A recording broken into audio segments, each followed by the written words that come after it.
বাংলাদেশের রাজনীতি একটা তুঙ্গ মুহূর্তে পার হচ্ছে। আমার এই কথা থেকে কিছু বুঝবেন না আপনারা। বুঝলেন না হয়তো, আমি শিওর। আরেকটু আগে গতকালকে সন্ধ্যেবেলায় প্রথম আলো একটা এডিটোরিয়াল ছাপছে। এডিটোরিয়াল মানে আপনারা অনেকেই খেয়াল করেন না, দেখছেন এটা প্রথম আলো আর 5টা রিপোর্টের মতন একটা রিপোর্ট, কিন্তু এটা যে এডিটোরিয়াল তা পাঠকরা বেশিরভাগ কটকই খেয়াল করে না বলে আমার ধারণা। এডিটোরিয়াল মানে কি? এডিটোরিয়াল মানে হলো যেটা পত্রিকার নিজস্ব বক্তব্য, নিজস্ব, এটা রিপোর্ট না, অন্য কারো বক্তব্য না, রিপোর্টিং না, নিউজ না, ভিউজ না, এটা একেবারে খোদ সম্পাদক মণ্ডলী, মানে পত্রিকার সম্পাদক যে মতিউর রহমান, উনি সহ এডিটোরিয়াল বিভাগের যতগুলো স্টাফ আছে তাদের সবার একটা মিলিত বক্তব্য, একেবারে পত্রিকার স্ট্যান্ড, এটা একটা, সেটা যাকে বলা হয় এডিটোরিয়াল। সো এটা নিজের দায়িত্ব নিয়ে কথা বলা, এটা এমন না অমুকের কথা। পত্রিকা মানেই হলো কারো না কারো কথা সে প্রকাশ করে, প্রচার করে। এডিটোরিয়াল মানে হলো নিজের কথা, এই প্রসঙ্গে নিজের বক্তব্য কি। সো এইটা ছিল এডিটোরিয়াল, ঠিক আছে। এডিটোরিয়াল না আপনারা বুঝলেন, কিন্তু এটা নিয়ে আমি এত কসলাইতেছি কেন, এত জোর দিচ্ছি কেন? কারণ এই এডিটোরিয়ালটা লেখা হয়েছে ইন্ডিয়ার বিরুদ্ধে। কি আজীব কথা, ইন্ডিয়ার বিরুদ্ধে প্রথম আলো এডিটোরিয়ালে দায়িত্ব নিয়ে বলা যে এটা আমার বক্তব্য, সাংঘাতিক কিছু।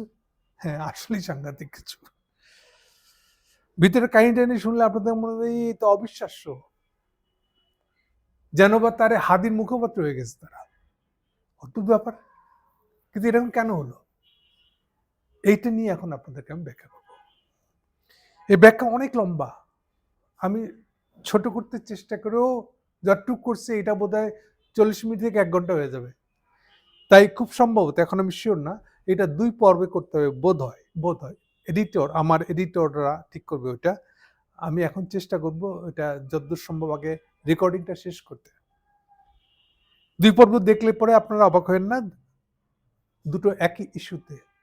ইস্যুটা শুরু, মানে টপ অফ দ্য আইসবার্গের মাথাটা হিসাবে আমি প্রথম আলোর এডিটোরিয়াল নিয়ে কথা বললাম। এরপরে অগ্নিহোত্রী প্রসঙ্গ আসবে, এরপরে তারেক জিয়ার সাথে ইউনূস সাহেবের বৈঠকের যে কথা বলেছি আমি, সেগুলোর প্রসঙ্গ আসবে।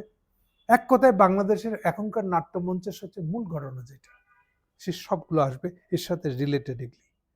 এই জন্যই শুরুতে বলেছি বাংলাদেশের রাজনৈতিক পোলারাইজেশন একটা তুঙ্গ মুহূর্তে আছে। এটা সিম্পলি ওই এনসিপির সাথে জামাতে ইসলাম অ্যালায়েন্স করলো কি করলো না, অতটুকু না। এটা হচ্ছে খুব বড় কিছু একটা। আগামীতে বাংলাদেশ কোন দিকে যাবে না যাবে, ইন্ডিয়ার সাথে সম্পর্কে, এর সব কিছু এর সাথে জড়িত। একটু ভিতরে ঢুকি এখন।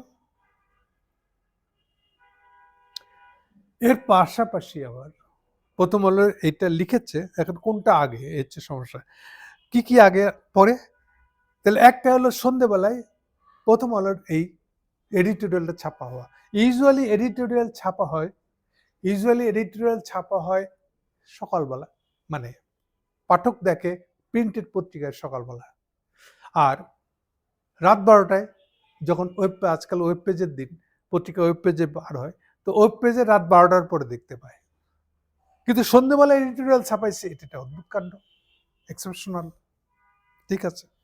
সেটি বা কেন, তা এখন আমরা বোঝার চেষ্টা করব। এদিকে গতকালকে ইন্ডিয়ার পররাষ্ট্র মন্ত্রণালয়ের মুখপাত্র জয়সওয়াল, আমাদের দেখতে কাউকে ভালো লাগে না তাকে নিশ্চয়ই, কিন্তু সেই জয়সওয়ালের একটা ব্রিফিং গতকালকে হয়েছে। তার ভাষ্য অনুযায়ী এটা হলো এই বছরের, মানে 2025 সালের শেষ ব্রিফিং বলে উনি দাবি করেছেন, কারণ এটাই লাস্ট সপ্তাহ, এই বছর শেষ হয়ে যাওয়ার আগে। সেখানে ভালো করে শুনেন মনোযোগ দিয়ে, সেখানে কল্লোল ভট্টাচার্য বলে একটা লোক আছে। কল্লোল ভট্টাচার্য অ্যাকচুয়ালি দ্য হিন্দু, ভারতের দক্ষিণ দিকের পত্রিকা, তামিলনাড়ু থেকে প্রকাশিত হয়েছিল অরিজিনালি সেই ব্রিটিশ আমলে। বেশিরভাগ ইংলিশ পত্রিকার বয়স 125-এর উপরে, 136-34 হবে, এত বছর আগেকার পত্রিকাগুলি। সো দ্য হিন্দু পত্রিকার সাংবাদিক সে, একসময় বোধহয় ইন্ডিয়ানদের হয়ে ওই পত্রিকার হয়ে চীন থেকে রিপোর্ট করতো। কল্লোল ভট্টাচার্য মানে বুঝতে পারছেন, বাঙালি, কলকাতার বাঙালি। কল্লোল ভট্টাচার্য এই জয়সওয়ালের সাংবাদিক সম্মেলন ছিলেন, প্রেস ব্রিফিং এ ছিলেন। সেখানে থেকে উনি একটা প্রশ্ন করেছেন, প্রশ্নের ভিতরে সরাসরি বলে বসছেন, যেখানে প্রথম আলোর এই এডিটোরিয়ালটাকে রেফার করছে, এই যেটার কথা বলে আমি শুরু করলাম, সেটা সম্পর্কে সে মন্তব্য করেছে, sir, in hard hitting editorial প্রথম আলো ইন ঢাকা, প্রথম আলোকে পরিচয় করা দিচ্ছি এভাবে, এই হার্ড হিটিং এডিটোরিয়াল, খুব হার্ড হিট মানে খুব কড়া ভাষায় লেখা একটা এডিটোরিয়াল প্রথম আলো চাপছে, এই রেফারেন্স দিয়ে সেটা প্রশ্ন করছে। তার মানে বোঝা যাচ্ছে যে এই সাক্ষাৎকারটা বা সাক্ষাৎকার না, এই ব্রিফিংটা, জয়সওয়ালের ব্রিফিংটা যখন হয়েছে ততক্ষণে প্রথম আলোর খবরটা ছাপা হয়ে গেছে। এখন আমি শিওর না ঠিক এক্স্যাক্টলি কালকে জয়সওয়ালের ব্রিফিংটা ঠিক কখন হয়েছে। ওকে, জয়সওয়ালের ব্রিফিংটা আবার ভিডিও আকারে ছাপা হয়েছে, অ্যাভেলেবেল। একই সঙ্গে এটা ওদের পররাষ্ট্র মন্ত্রণালয়ের ওয়েবসাইটে পুরোটা ট্রান্সক্রিপ্ট আবার ছাপা হয়েছে, মানে টেক্সট। আমার কাছে দুটোই আছে, আমি দুটোই পড়ছি, দেখছি। তো দুটো ইয়ের মধ্যে সেটাও সেই 28 পেজের এই ব্রিফিং, তাহলে বুঝতে পারছেন ওটা কত বিশাল একটা কারবার। কিন্তু ওখানে যদিও কিছু কম অন্যান্য বিষয় দিয়ে আছে, ইন্ডিয়ানদের অন্য ইন্টারেস্ট, যেমন আমেরিকায় গিয়ে তাদের লোকজনের কি হয়েছে না হয়েছে এসব প্রসঙ্গ আছে, এগুলো বাদ দিয়ে শুধুমাত্র বাংলাদেশ রিলেটেড অংশগুলোকে যদি আমি আলাদা করি, সেভাবেও আলাদা একটা ভার্সন আমি দেখেছি আলাদা করে নেওয়া, সেখানে এই কল্লোল ভট্টাচার্যের প্রসঙ্গটা ডেফিনেটলি আছে। সো এটা থেকে পরিষ্কার যে কালকের ব্রিফিংটা সম্পর্কে, ব্রিফিং এর আগেই প্রথম আলোর এডিটোরিয়ালটা ছাপা হয়েছে, সেই জন্যই ওই এডিটোরিয়ালটা পড়ার পরে কল্লোল ভট্টাচার্য প্রশ্নটা করেছে জয়সওয়ালকে। শুধু তাই না, আজকে প্রথম আলো আবার জয়সওয়ালের এই ব্রিফিংটার সম্পর্কে একটা মন্তব্য করেছে, এবং ক্ষুব্ধ মন্তব্য, এটা ক্ষুব্ধ, সে ক্ষুব্ধ হয়েছে ইন্ডিয়ানদের উপর। কে? প্রথম আলো। খুব ইন্টারেস্টিং ঘটনা এগুলি। ওকে, এখন আমরা আস্তে আস্তে প্রসঙ্গটা ভিতরে ঢুকি।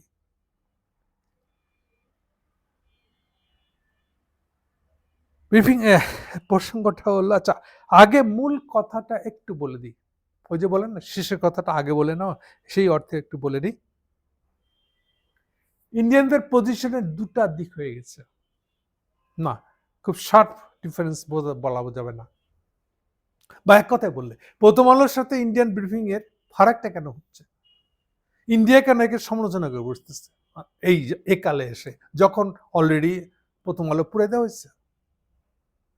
পুড়ে দেওয়ানে সে একটা এটাকে মব কালচার বলে এস্টাবলিশ করে ফেলানোর চেষ্টা করেছে, পারছে কি পারছে না সে তর্ক আলাদা, কিন্তু এতদূর পর্যন্ত করে ফেলছে।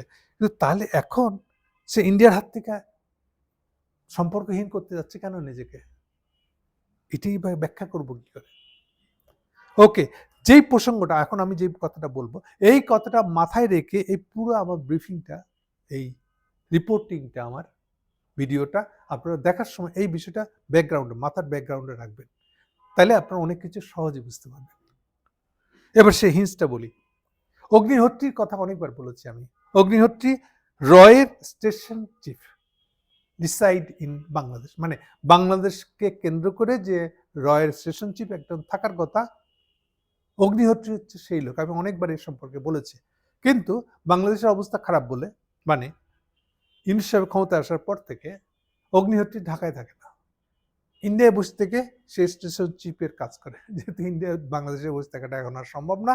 আর অগ্নিহোত্রী ছবি টবি ছাপা হয়ে গেছে, বিএনপির সাথে মিটিং করতেছে, এগুলা অজস্রবার হোটেলে দেখা হচ্ছে, সেই সব ছবি ছাপা হয়ে গেছে, ফলে সে অপরিচিত জায়গায় নাই, পাবলিক হয়ে গেছে বলতে গেলে অগ্নিহোত্রী নিজের পরিচয়। সম্ভবত এসব কেন্দ্র করে সে আর ঢাকায় থাকে না। আমি একটা সময় রহস্য করে থিয়ে দিচ্ছি, বলি নাই অগ্নিহোত্রীর কাউন্টার পার্টকে বাংলাদেশে, সে বাংলাদেশের ঠিক কার কার সঙ্গে কথা বলে, স্পেসিফিক্যালি সবচেয়ে গুরুত্বপূর্ণ লোকটা তার কে, এই নামটা আমি বলি নাই, কিন্তু বলেছি যে তাদের কথোপকথনের টেক্সট আমি পড়েছি। আপাতত ততটুকু রাখলাম। এই অগ্নিহোত্রীর পজিশনটা এবার বলে দিই, এটা খুব ইম্পর্টেন্ট। অগ্নিহোত্রী মনে করে বাংলাদেশের চেঞ্জ পরিস্থিতিতে এখন যাই হোক না কেন, ইলেকশন হোক না হোক, ইউনূস সাহেব কোনো পক্ষে থাকবে না থাকে, তারেক কোনো পক্ষে থাকুক আর না থাকুক, অগ্নিহোত্রীর পজিশন হচ্ছে যে হাসিনাকে ফেরত আনতে হবে, কথা ক্লিয়ার। অগ্নিহোত্রী চাচ্ছে অন্তত ইলেকশনে পার্টিসিপেট করতে দিতে হবে আওয়ামী লীগকে হাসিনাকে না দিলেও। এটা হচ্ছে তার বটম লাইন। এটা না হলে সে কোনো ধরনের কারোর সাথে সম্পর্ক আলটিমেটলি করবে না। এটা হচ্ছে তার প্রধান দাবি। কিন্তু সমস্যা হচ্ছে, আচ্ছা সমস্যাটা পরে বলি, ঠিক এইটার এগেনস্টে একবারে স্ট্রেট এটার এগেনস্টে পজিশনটা কার না, অনেকে ভাবে ওয়াকার, অনেকে ভাবে তারেক, দুটোই ভুল। এর এগেনস্টে সবচেয়ে সবল পজিশন নিয়ে খাড়াইছে হলো ইউনূস সাহেব। এখন থামেন। ইউনূস সাহেবের নাম করার সাথে সাথে বাংলাদেশে এখন খুব অনেক সুশীল গজাইছে, না সুশীল বললে ভুল হবে, বেসিক্যালি প্রগতিশীল। জানার মুখে বাংলাদেশ একদিন পরে ইউনূসের মতন একটা লোককে পাচ্ছে, এইবার ভালো কিছু একটা হয়েই ছাড়বে। আরে লোকটার অনেক ডেপথ, আমেরিকান সঙ্গে লোকটার সঙ্গে এত খাতি, বুঝেন না? হ্যাঁ, খুব পাওয়ারফুল। তাদেরকে একটু আগে থামতে বলছি। তারা চাইলে একটু দূরে দাঁড়ায় শোনেন, এটা ভালো আপনাদের জন্য। আপনারা ইউনূসের নাম শুনে চেতে উঠেন না বা জোস পেয়ে যায় না, কারণ আপনারা ভুল। অগ্নিহোত্রী যদি এক প্রান্তের হয় অ্যান্টি বাংলাদেশি, তাহলে ইউনূস সাহেবের পজিশনটা এখন আর এক এক্সট্রিমের অ্যান্টি বাংলাদেশি। অবাক লাগবে আপনাদের শুনে, আমার কথা আপনাদের মানার দরকার নেই, শুনে রাখেন আপাতত, তাইলেই হবে। তাহলে ইউনূস সাহেবের লাইনটা কি, যেটা অগ্নিহোত্রীর লাইন না? আওয়ামী লীগ ফেরত আনার প্রসঙ্গ, এটা ইউনূস সাহেবের পজিশন না, এটা হোল বাংলাদেশের পজিশন না যে আওয়ামী লীগকে ইলেকশনে করতে দেওয়া যাবে না। মনে করে দিয়ে আপনাদেরকে, আওয়ামী লীগকে যে ইলেকশন করতে দেওয়া যাবে না, এই পজিশন ঠিক হয় শুরুর দিকে নয়। কখন? যখন হাসিনার কন্টিনিউয়াস ক্যাম্পেইন করে যাচ্ছিল, ভিডিও বাইর করে করে করে একটা পর্যায়ে গিয়া যখন 32 নম্বর ভাঙে, মনে করে দেখেন আপনারা, প্রথম যখন 32 নম্বর ভাঙে, তারপরে এই ইউনূস সাহেবকে বাধ্য হতে হয় যে আওয়ামী লীগের বিরুদ্ধে কোনো অ্যাকশনমূলক ব্যবস্থা নিতে। এইটা আস্তে আস্তে অনেক ধাপে ধাপে ধাপে ফাইনালি নানান কথা মারপ্যাচ করতে করতে ফাইনালি উনি সেটেল করেন যে জায়গাটায়, যে রাজনৈতিক দল হিসেবে আওয়ামী লীগ নিষিদ্ধ না, দল হিসেবে নিষিদ্ধ না, কিন্তু এই দলটার অ্যাক্টিভিটি নিষিদ্ধ। ফাইনালি এই জায়গায় এই ভাষ্যে উনি আসেন, সেই থেকে আওয়ামী লীগ নিষিদ্ধ হয়ে আছে। অর্থাৎ উনি যে সহজেই শুরু থেকে এটা করতে চেয়েছেন না, আওয়ামী লীগের লোকদের বিরুদ্ধে কোনো অ্যাকশন নিয়ে আসা, মানে এটি ছিল ইউনূস সাহেবের পজিশন। প্রমাণগুলো দেখেন আপনি এখনো পর্যন্ত। এই জন্য আপনারা আওয়ামী লীগ হাসিনার সবচেয়ে ক্লোজ সেক্রেটারি এগুলো দেখেন আপনি, যে লোকটা রিটায়ার করে গেছে ওকে আবার ফেরত ধরে নিয়ে আসছে, আবার তাকে দিয়ে চাঁদা তুলতেছে সেক্রেটারিয়েটে। এই চাঁদার টাকা সেনাবাহিনীর লোকও খাইতেছে, ইউনূস সাহেবের লোকজনরা খাইতেছে। পুরান আমলে হাসিনার চামচা যেসব সচিবরা ছিল, তাদেরকে রিটায়ার করে যাওয়ার পর তাদেরকে ফেরা আনছে। মোকলেস যে রিটায়ার্ড, এই যে মজুমদার যে এখন খাদ্যমন্ত্রী, এগুলো কে নিয়ে আসছে ফেরত? ইউনূস সাহেব নিয়ে আসছে। সো ইউনূস সাহেবের এগুলাতে কোনো পাঁচ বিচার নাই। ওটা আওয়ামী লীগ করতো কি করতো না, আওয়ামী লীগের আমলের দালাল ছিল কিনা, হাসিনার ডানাত বাহাত ছিল কিনা, কিচ্ছু পড়াও করে না ইউনূস সাহেব। এই হচ্ছে আপনাদের যাদের খুব প্রিয়, সব ইউনূস সাহেব ঠিক করে আলাইবে, ইউনূস সাহেবই পাওয়া গেছে সবচেয়ে একটা করিতকর্মা লোক। এরা বিদেশে বসে বা দেশে বসে দূর থেকে যে প্রগতিশীলতা দিয়ে জিনিস দেখে, প্রথম কথা হলো প্রগতিশীলতার দিন ফুরাইছে, ওটা 80-র দশকের চিন্তা ছিল, ওটা ফালান একটু দয়া করে। এখন বরং কিছু আমি বামপন্থীকে দেখেছি, তারা মনে করে হ্যাঁ ইন্ডিয়ান হেজিমনিটা বাস্তব, তারাই নিজেরা ফেসবুকে স্ট্যাটাস, এই যে দেখেন এটা ইন্ডিয়ান হেজিমনি। আমার অবাকই লাগে, শুনে মজা লাগে আর কি, যে একদিনে বুঝলা তোমরা। আচ্ছা, গেল সেখানে। তাহলে ইউনূস সাহেবের পজিশনটা কি? ইউনূস সাহেবের পজিশনটা হলো, তারেককে ক্ষমতায় বসিয়ে আমি প্রেসিডেন্ট হব, এই ডিলটা আমাকে পাকা করতে হবে, এবং এই ডিলটা করতে গেলে পরে এটা এগেনস্ট ইন্ডিয়া, ইন্ডিয়ানদের সাথে এটাকে মিশাইতে চাচ্ছে না উনি। ওনার পজিশন হলো আগে তারেকের সাথে আমার রফাটা করে দিই আমি, এরপরে তো অবশ্যই আমাদেরকে প্র্যাকটিক্যালি কাজ করতে গেলে ইন্ডিয়ার সাথেও একটা এই ব্যাপারে আমাদের জয়েন্ট পজিশনে একটা ডিল যেতেই হবে। এই হলো তারেক ইউনূস সাহেবের পজিশনটা। এইটাই এই অর্থে অগ্নিহোত্রীটার বিরুদ্ধে, অগ্নিহোত্রীটার মতো না। ক্লিয়ার? তাহলে এই দুটা পজিশনের ঝগড়া চলতেছে।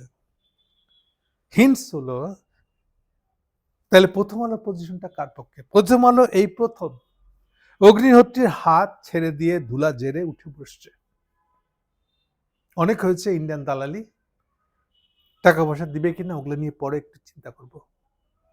আপাতত আমাকে যে নয়া লাইন দিতে আছে ইউনূস সাহেব, ওইটার লেজুর ধরে ঝুলবো আমি এখন। সেই জন্য প্রথম আলোর পজিশনটা এরকম। আরো কি ডিটেলে আমরা এখন যাব।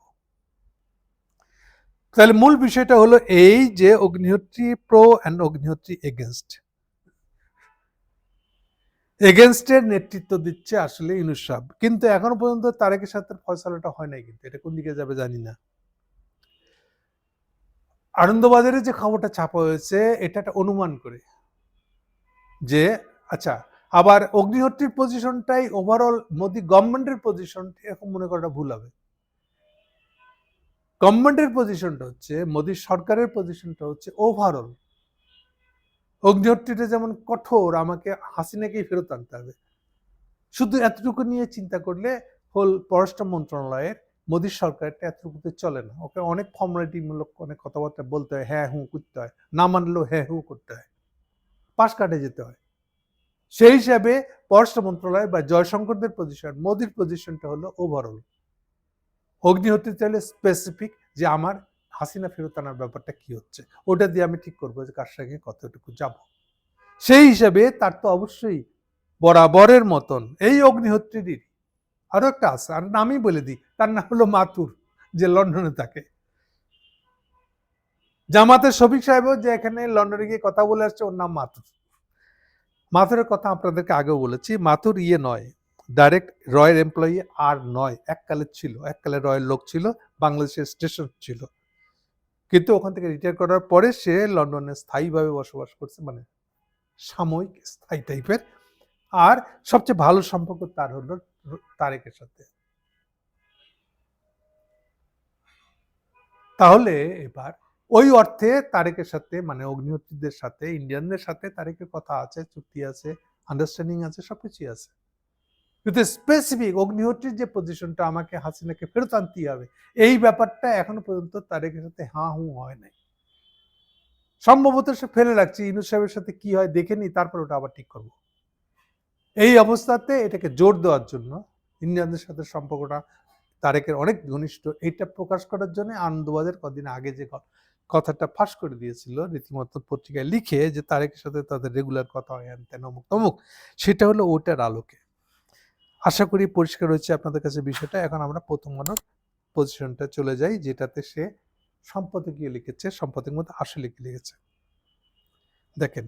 প্রথম আলো সম্পাদকীয়তে একেবারে অভিযোগ করতেছে ইন্ডিয়ার বিরুদ্ধে, বাংলাদেশের গণঅভ্যুত্থান ও স্বৈরাচার হাসিনাকে পতনের দুর্ভাগ্যজনকভাবে ভারত সরকার মেনে নিতে পারে নাই। অকল্পনীয় যে প্রথম আলো লিখবে যে বাংলাদেশের গণঅভ্যুত্থানটা, হাসিনার পতনটা ইন্ডিয়ানরা মেনে নিতে পারে না, এই বলে অভিযোগ করবে, এটা আমাদের কাছে অকল্পনীয়।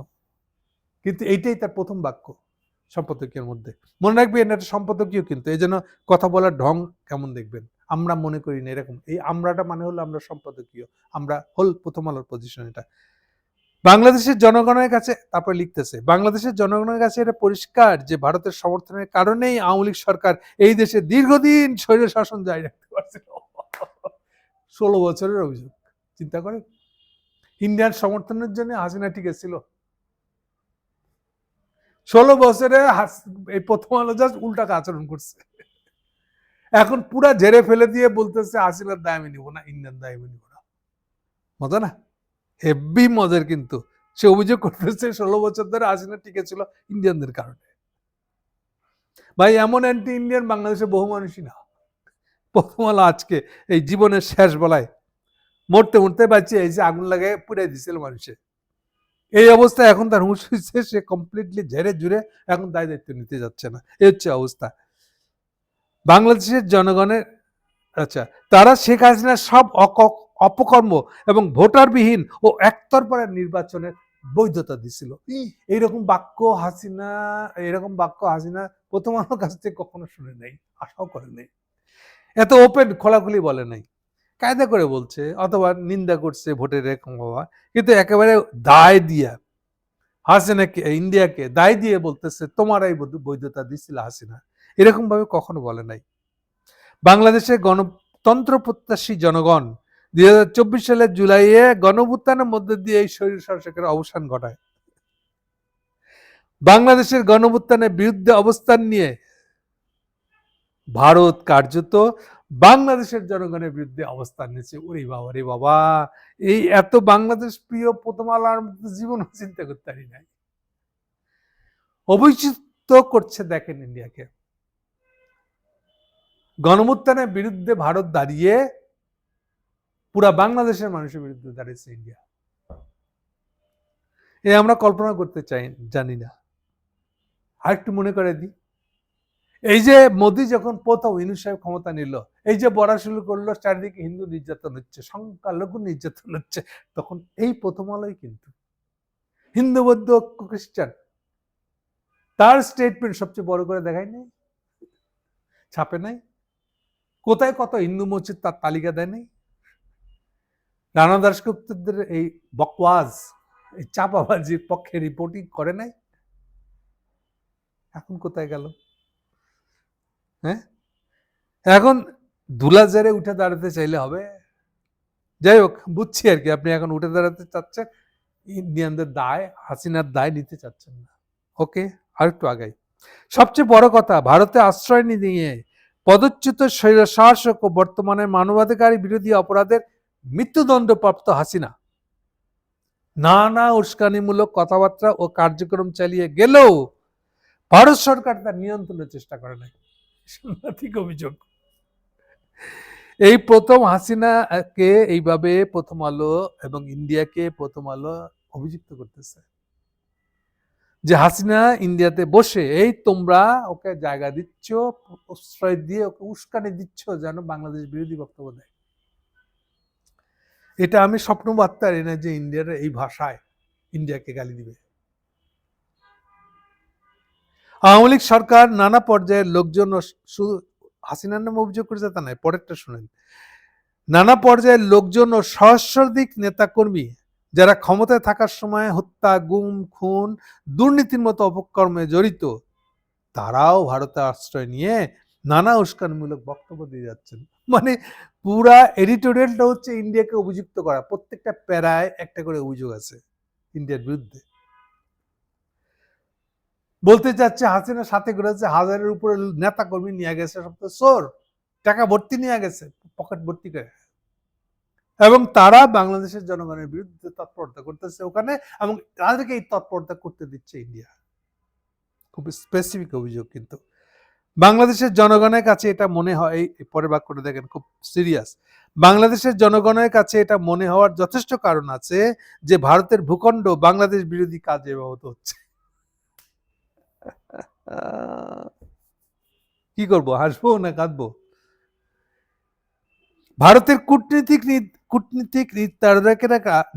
নীতি নির্ধারকেরা যে বিষয়গুলো জানেন না, এই বিষয়গুলো যে জানেন না এমন না,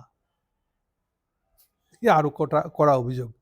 মানে তার কূটনীতিকরা এই বিষয়টা জানে, জেনে তারা চুপ করে আছে যে ইন্ডিয়া বাংলাদেশ বিরোধী কাজ করতেছে, বাংলাদেশের খুনিকে তার দেশে আশ্রয় দিচ্ছে, বাংলাদেশের যে কোর্টের দ্বারা ফাঁসির আসামি সেই লোককে ওরা আশ্রয় দিচ্ছে, এবং উল্টা বাংলাদেশ বিরোধী তৎপরতা করার জন্য তাদেরকে উৎসাহ দিচ্ছে। এরপরের বাক্যটা বলবো, এটা তো আমার একেবারে পড়ার জুড়ে গেছে, বাক্যটা শোনেন আগে। সাম্প্রতিক সময়ে আমরা দেখেছি, প্রথম আলো লিখতেছে, আমরা দেখেছি মানে প্রথম আলোর সম্পাদকীয় দেখেছে, সম্পাদক সহ বাকি লোকেরা দেখেছে। কি দেখেছে? ভারতের উগ্র হিন্দুত্ববাদী, এখন আমি কি করব, প্রথম আলো বলতেছে হিন্দুত্ববাদী বলে কেউ আছে? এই শব্দটা তো আমার আবিষ্কার। প্রথম আলো কোনদিন হিন্দুত্ববাদী বলে ইন্ডিয়ার কাউকে গালি দিচ্ছে আমার তো জানা ছিল না। দেখেন বাক্যটা পড়ি আবার। ভারতের উগ্র হিন্দুত্ববাদী সংগঠনগুলা তাদের বাংলাদেশ বিরোধী তৎপরতা জোরদার করেছে। প্রথম আলো যে হিন্দুত্ববাদী শব্দটাকে ব্যবহার করে ইন্ডিয়ায় মোদির দলের অঙ্গ সংগঠনগুলোকে অভিযুক্ত করবে, এ আমার চিন্তার বাইরে ছিল। তার থেকে আরো বেশি চিন্তার বাইরে ছিল প্রথম আলোর ভাষাটা হচ্ছে অসাম্প্রদায়িক। প্রথম আলোর ভাষাটা তো ছিল সেকুলার। সে হিন্দুত্ববাদ শব্দটা, হিন্দুত্ববাদ আমার চালু করা 2014 সালে হিন্দুত্ববাদ শব্দটা প্রথম আলো ইউজ করে ইন্ডিয়ার সংগঠনগুলোকে গালি দিতেছে। আমি স্বপ্নেও তাদের নেই, যার পর নাই খুশি হচ্ছে। আজিব। প্রথম আলো খবর জানাচ্ছে, প্রথম আলোর খবর ওরা নিজেরাই লিখতেছে, কিন্তু সম্পাদকে লিখতেছে প্রথম আলোর খবর জানাচ্ছে, মানে আমাদের খবর জানাচ্ছে গত মঙ্গলবার দিল্লি, কলকাতা, মুম্বাইয়ে বাংলাদেশের মিশন অভিমুখে কয়েকটি হিন্দুত্ববাদী সংগঠন বিক্ষোভ সমাবেশ করেছে। প্রথম আলো লিখতেছে এর আগে গত সোমবার শিলিগুড়িতে বাংলাদেশের ভিসা কেন্দ্রে হামলা চালিয়েছে এই উগ্রপন্থীরা। প্রথম আলো অভিযোগ করতেছে যে ইন্ডিয়ায় উগ্রপন্থী হিন্দুত্ববাদী আছে। গত শনিবার রাতে দিল্লিতে সুরক্ষিত কূটনৈতিক এলাকায় ঢুকে উগ্রপন্থীরা বাংলাদেশ হাই কমিশনের নিরাপত্তাকে হুমকি ফেলেছে। প্রতি পরতে পরতে অভিযোগ বাংলাদেশ হাই কমিশনে কেন আক্রমণ করা হয়েছে। একটা রিপোর্টিং হলো এক জিনিস, আর সম্পাদকীয় লিখে এই অভিযোগ করা এটা আরেক জিনিস। সাংঘাতিক এবং মারাত্মক এটা। এই ধরনের সহিংস বিক্ষোভের কারণে, এই যে দেখেন শব্দটা খেয়াল রাখেন, সহিংস বিক্ষোভ। এই সহিংস বিক্ষোভ কিন্তু গত কয়েকদিন ধরে ইন্ডিয়ানদের মিডিয়া, ইন্ডিয়ানদের ব্যক্তি সবার, ইভেন গতকালকে দেখেছি আমরা বিবিসির যে রিপোর্ট, সেখানেও হেডলাইনই হলো সহিংস বিক্ষোভ। সহিংস বিক্ষোভ মানে এই যে আমরা বাংলাদেশে প্রথম দল জ্বালা দিচ্ছি, এটা হলো সহিংস বিক্ষোভ। ফ্যাক্টস হচ্ছে একটা লোক কোনো আহত হয় নাই। আগুন দিচ্ছে এটা ঠিকই, মেটেরিয়াল পুড়ে গেছে, কিন্তু কোনো মানুষ আহত হয় নাই, নিহত তো দূরের কথা।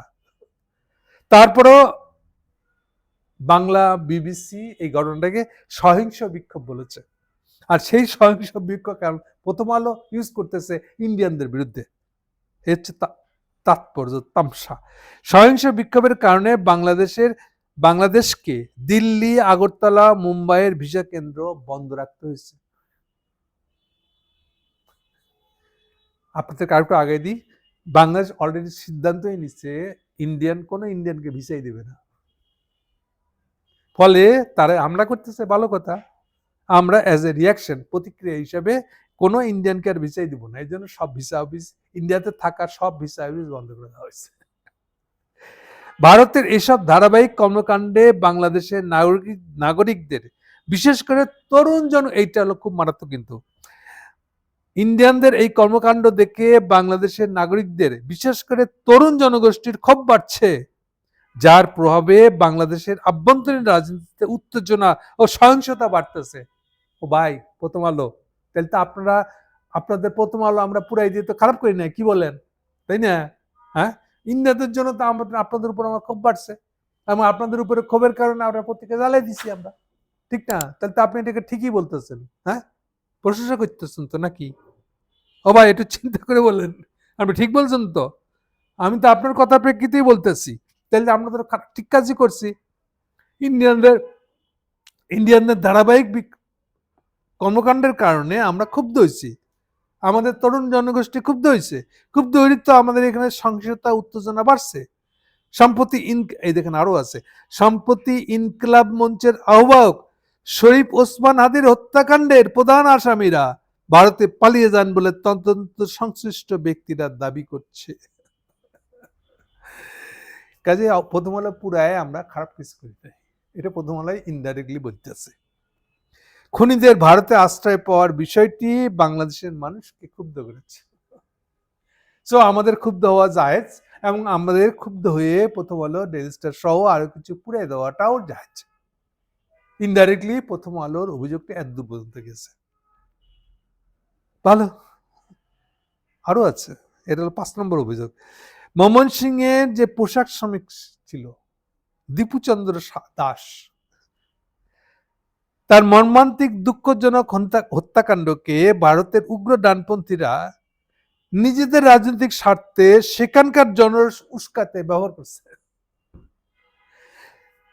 তারা মিছিল করছে বিশ্ব হিন্দু পরিষদ আর এই বজরং দল মিলে যে বাংলাদেশে হিন্দু মূল্য কেন, বাংলাদেশে কোনো হিন্দু মরতে পারবে না। তারা ইন্ডিয়াতে বৈশা মুসলমান জব দিবে, মুসলমানের বাড়ি বুলডোজার দিয়ে ন্যাশ করে দিবে। তারা খ্রিস্টানদের বড়দিনে 60টা জায়গায় হামলা করছে। এগুলো সব চলতে থাকবে, কোনো অসুবিধা নেই। কিন্তু বাংলাদেশে কেন একটা হিন্দু বলল? বা সারা দুনিয়ার হিন্দুদের ত্রাতা তারা, ফলে সেইটা দেখার দায়িত্ব হলো তাদের। সো বাংলাদেশকে ইন্ডিয়ার কাছে জবাবদিহি করতে হবে প্রত্যেকটা হিন্দু মারার জন্য। প্রত্যেকটা হিন্দু আহত নিহত হইলে তার যে কোনো ধরনের নিরাপত্তা বিষয়ক সমস্যা হলে ইন্ডিয়ার কাছে আমাদের কাছে জবাবদিহি করতে হবে। কিন্তু ইন্ডিয়া যদি কোনো মুসলমান মারা যায় তাহলে কি বাংলাদেশের কাছে জবাবদিহি করতে হবে? না না, মুসলমানের তো হাতের ময়লা, ডাস্টবিনে ফেলাই দেব। তাইলে কি হচ্ছে, তারা বাংলাদেশে একটা হিন্দু পোশাক শ্রমিক কি জন্য মরছে? এটা মালিক শ্রমিকের দ্বন্দ্ব। মূলত মালিক শ্রমিকের দ্বন্দ্ব কোনো হিন্দু মরতে পারবে না। এই হচ্ছে ইন্ডিয়ানদের মানে মোদী সরকারের, মোদীর দলের সিদ্ধান্ত। আমরা মনে করি বাংলাদেশ ভারতের সম্পর্কের স্থিতিশীলতায় দুই দেশের অর্থনৈতিক উন্নয়ন ও নিরাপত্তার স্বার্থেই জরুরি। এবার কনক্লুশন যাচ্ছে আর কি। সেজন্য ভারতকে বাংলাদেশের বাস্তবতা ও রাজনৈতিক পরিবর্তনকে বিবেচনায় নিতে হবে। 6 নম্বর, এটা সবচেয়ে গুরুত্বপূর্ণ। বাংলাদেশের আভ্যন্তরীণ রাজনীতি বা নির্বাচন কেমন ও কি হবে, কিভাবে করতে হবে সে ব্যাপারে নাক গলানো, প্রভাব বিস্তারের চেষ্টা বা এদেশের জনগণের ইচ্ছার বিরুদ্ধে নিজেদের পছন্দের সরকারকে ক্ষমতায় রাখার পুরানা মানসিকতা থেকে ইন্ডিয়াকে সরে আসতে হবে। প্রথম আলো জিন্দাবাদ, বিপ্লবী প্রথম আলো, থ্যাংক ইউ। কইতেছে কি দেখেন, আপনি 10 বার যদি শাহবাগে বৈশা 10 দিন মিছিল করেন, এই কথা বলতে পারবেন না। প্রথম হলো একদিনে একটা সম্পাদককে লিখে দিয়া যা বলা বলে লাইছে, বুঝতেছেন? তোমরা ইন্ডিয়া বাংলাদেশে নাক গলাবা না, হাসিনার মতন আরেকজনকে বসানোর চেষ্টা করবো না। নয়া হাসিনা কেউ যেন না বসতে আরে, তারিখ কি নয়া হাসিনা হবে? এটা একটা প্রশ্ন।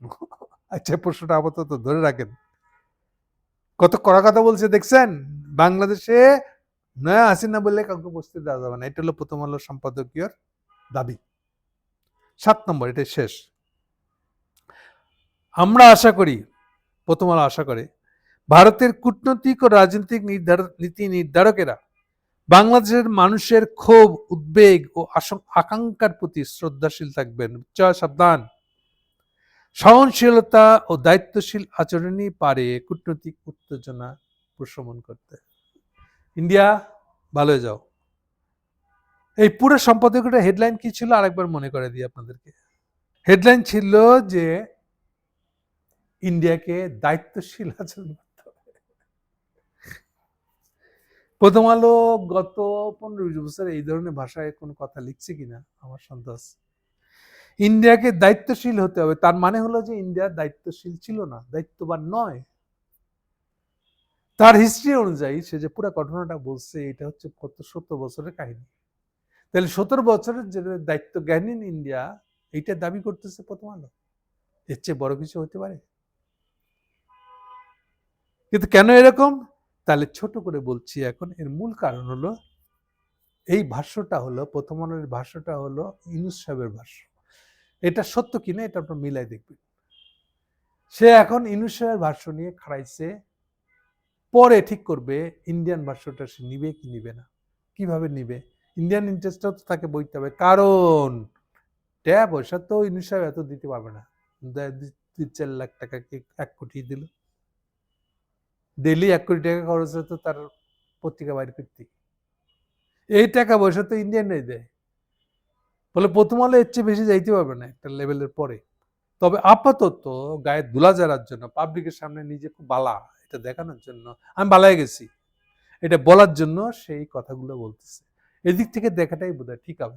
আচ্ছা, এরপরে এখন একটা সেকেন্ড পর্ব আছে, কিন্তু এরপরে সেকেন্ড পর্বে চলে যাব, আরেকটা প্রসঙ্গ আছে, মানে এই একই ইস্যুতে আরেকটা দিক থেকে দেখবো আমি, সেই প্রসঙ্গে যাব। তার আগে এই প্রথম পর্বটা এখানে শেষ করলাম। Thank you.